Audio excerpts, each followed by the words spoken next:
Alors, ces trois femmes, j'ai parlé avant le film de Nasrine qui nous inspirait, ces trois femmes nous inspirent notre groupe énormément également.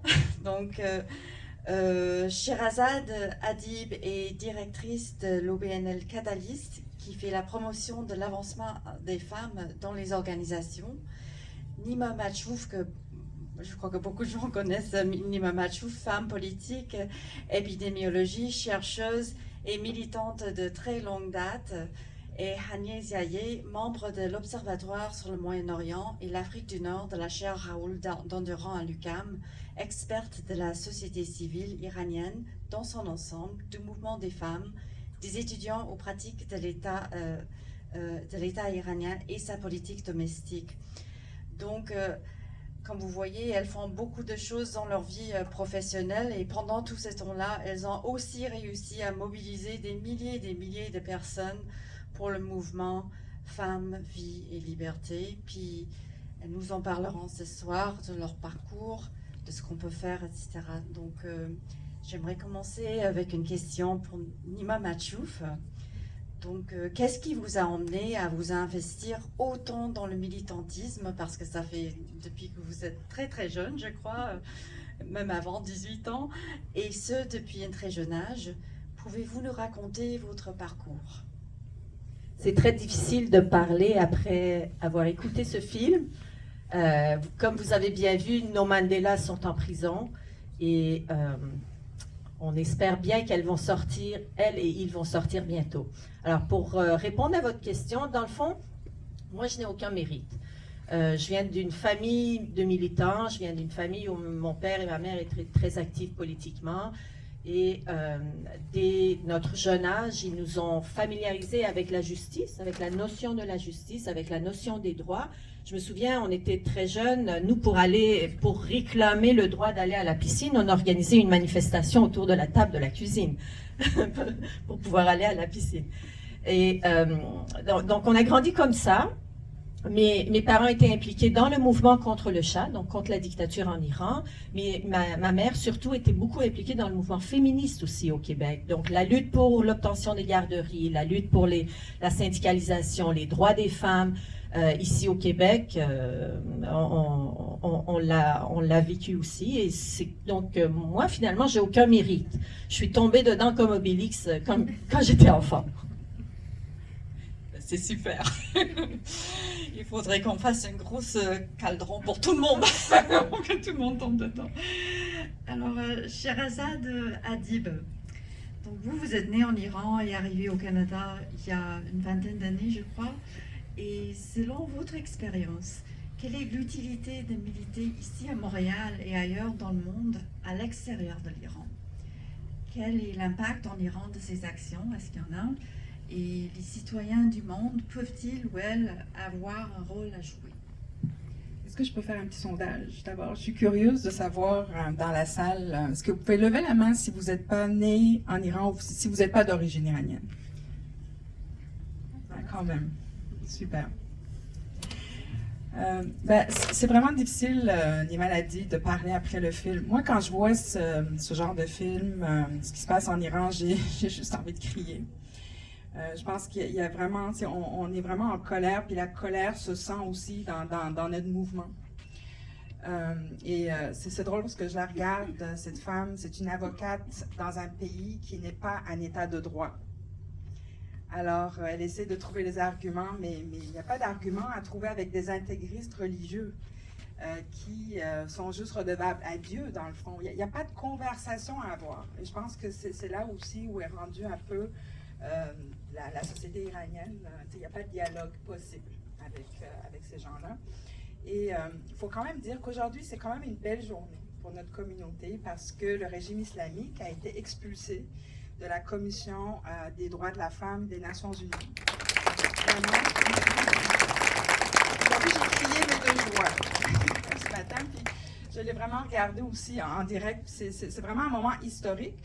C'est ça qu'il faut souligner, c'est que c'est un mouvement historique C'est un mouvement qui est d'une ampleur, je pense qu'on compare à ce qui s'est passé dans le mouvement contre l'apartheid, contre le mouvement des droits civils aux États-Unis, un mouvement qui est mené par les femmes, qui va peut-être, l'aboutissement de ce mouvement-là va changer le visage du Moyen-Orient. Donc, pour répondre à votre question sur le militantisme et notre impact, je pense qu'on a un impact ici et que nous, en fait, on est là pour convaincre l'opinion publique. Ça, c'est ça notre rôle.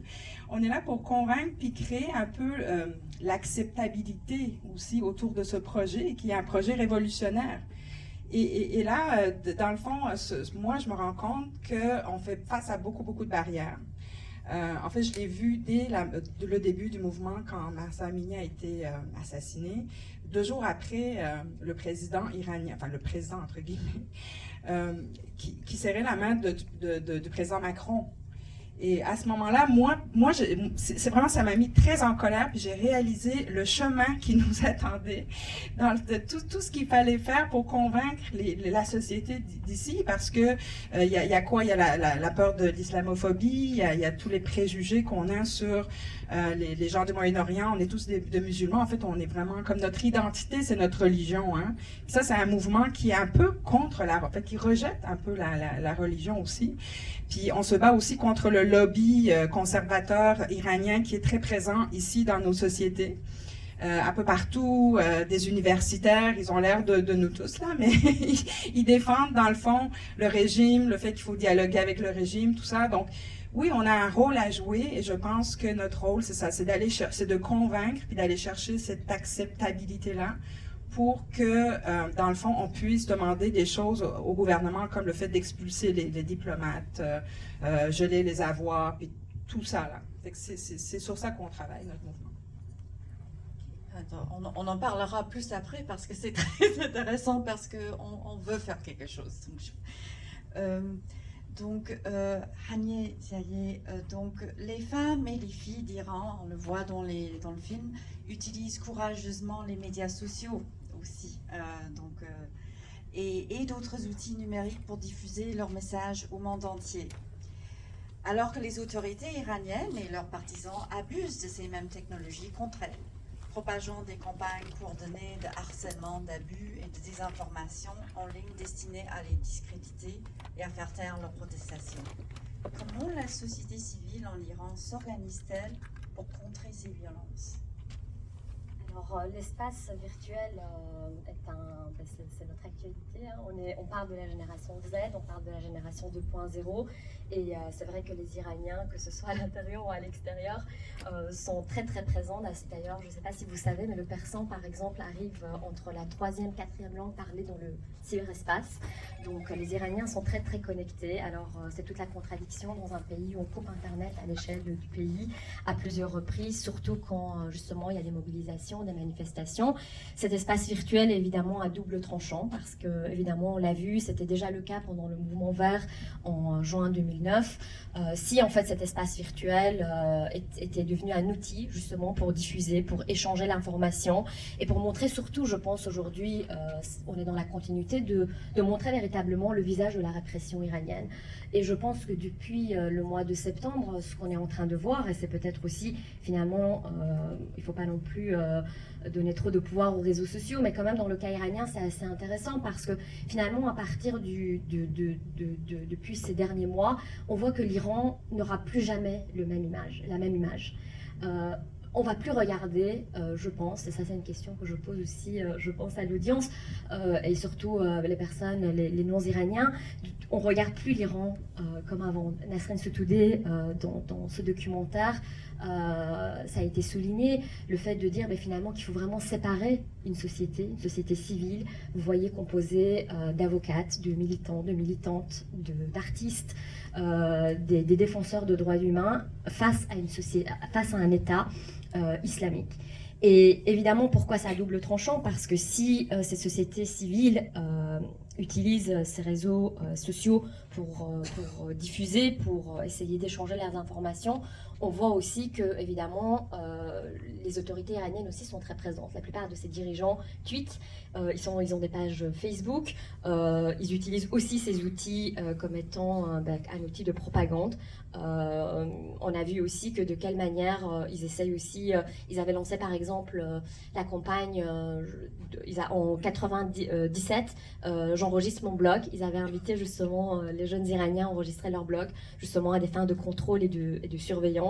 On avait vu aussi des jeunes Iraniens en 2014 faire un clip sur la chanson Happy de William Farrell. Et on a vu que ces 6 jeunes Iraniens ont été condamnés assez rapidement. C'était aussi une manière pour les autorités iraniennes de dire on vous surveille, on vous regarde. Ils créent aussi des faux profils Facebook. Ils infiltrent des groupes. Donc vous voyez finalement, les réseaux sociaux leur servent aussi d'outils de contrôle, comme à la fois ils contrôlent l'espace public et l'espace privé. Là, l'État iranien, évidemment, s'est organisé aussi pour, si vous voulez, créer, en fait, d'en faire aussi un outil de surveillance et de contrôle. Mais ce qu'on peut dire, et je reviendrai au terme résistance, parce que je pense que c'est un mot-clé pour moi, je pense aussi que finalement l'espace virtuel est devenu aussi un espace de résistance. Finalement, ce qu'on ne peut pas forcément faire dans l'espace public ou dans l'espace privé, on le retrouve de plus en plus dans l'espace virtuel, et ça c'est depuis un certain nombre d'années, c'est pas quelque chose de nouveau non plus. Très intéressant. Alors Nima Machouf, récemment le régime a annoncé la fin de la police des mœurs, une mesure jugée peu convaincante par la grande majorité d'observateurs. Est-ce tout de même un signe d'une certaine fragilité du régime? En même temps, les autorités emploient des moyens de répression de plus en plus brutaux. L'exécution des manifestants Mohsen Shekari et Majid Reza Ranavard, qui viennent d'arriver, et la condamnation à mort d'une vingtaine d'autres manifestants étant les derniers exemples. Dans le contexte d'une telle brutalité, existerait-il une mesure ou une réforme qui pourrait convaincre la population? Aucune. Aucune, et les gens sont très très clairs dans la société. Quand on voit au début, c'est vrai qu'au début ça a commencé par la mort de Mahsa Amini. Ils ont tué Mahsa parce qu'elle ne portait pas son voile. Pourquoi elle ne portait pas son voile? Mahsa Amini n'était pas une militante des droits des femmes, n'était ni une militante des droits humains. C'était une jeune fille qui ne croyait pas au voile. Donc elle se trouve dans une société où le port du voile est obligatoire, alors elle le porte, mais elle le porte tout croche. Le fait de porter le voile tout croche fait en sorte qu'elle est la cible de l'attaque de la police des mœurs. On l'attaque, on la tabasse, on la tue. Et tout le monde s'est quasiment identifié à cette femme. Peut-être pas tout le monde, mais beaucoup de personnes se sont identifiées à cette femme-là. C'est pour ça qu'il y a eu tout un mouvement de soulèvement et les gens ont embarqué dans cette quête contre le voile obligatoire et pour la liberté. Mais très vite, le mouvement s'est radicalisé beaucoup plus. Et aujourd'hui, ce que les gens demandent n'est pas seulement l'abolition du voile obligatoire, n'est pas seulement l'obtention de droits supplémentaires ou l'obtention de droits tout court pour les femmes, mais c'est un changement de régime complète que les gens demandent. À plusieurs reprises, ça fait 43 ans, à plusieurs reprises, il y a eu des essais. Les gens ont essayé les réformes, les gens ont essayé des demandes particulières, mais à chaque fois, ça a été fin de non-recevoir, arrestation, brutalité, massacre, fois après fois. Et aujourd'hui, les gens ne retourneront plus dans la rue. Comme ça vient d'être dit, on ne retournera plus à l'Iran d'avant. Comme l'image de l'Iran qu'on a de l'extérieur ne sera plus jamais la même image.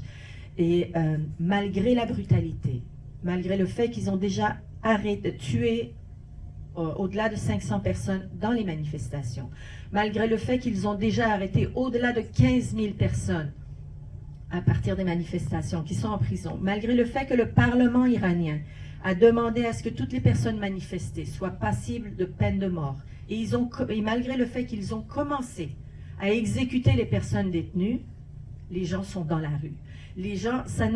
C'est un acte de terreur du gouvernement, le fait de tuer, d'exécuter des prisonniers politiques. On vous exécute parce que vous avez manifesté, on s'entend? on vous exécute, on vous enlève la vie parce que vous avez osé manifester dans la rue.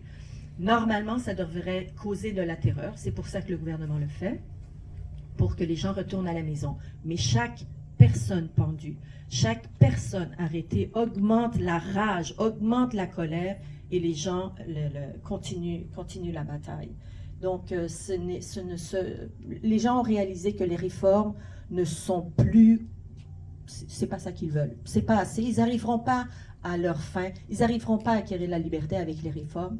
Et c'est pour ça qu'ils veulent un changement complet de régime, demandent la démocratie, demandent un régime laïque.